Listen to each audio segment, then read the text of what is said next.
4% ఉంది ఇప్పటి వరకు. మళ్ళీ పెంచిన తర్వాత కూడా 24% ఉంది. అంటే దక్షిణాది రాష్ట్రాలు అయితే తగ్గుతలేవు కదా, ఉత్తరాది రాష్ట్రాలు అయితే తగ్గుతలేవు కదా.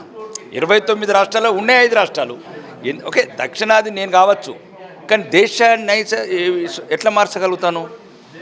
దేశ భూభాగాన్ని అయితే మార్చలేను కదా. 5 రాష్ట్రాలు మనవి ఉన్నాయి, 25 రాష్ట్రాలు మిగతా భారతదేశం ఉన్నది. ఎక్కడ ఎవరికి చెందాల్సినవి వాళ్ళకే చెందుతాయి. ఇదొక రేవంత్ రెడ్డి చివరి బహదూర్ షా ఈ తెలంగాణకు. అంటే నెక్స్ట్ గవర్నమెంట్ మీరు 100% వస్తాం.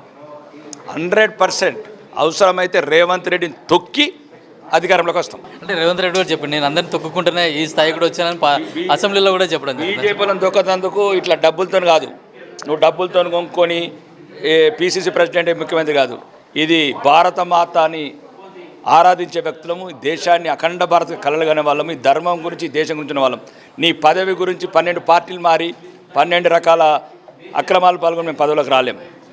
మేమనేది ఆయన దొక్కుతే కాంగ్రెస్లో దొక్కిండొచ్చు, బట్టి విక్రమార్కను దొక్కిండు, కోమటిరెడ్డి వాళ్ళని దొక్కిండు, అందరు సీనియర్ నాయకులందరినీ దొక్కిండు, మధు యాష్కిని దొక్కిండు, మా నిజామాబాద్ జిల్లా సుదర్శన్ రెడ్డి దొక్కిండు.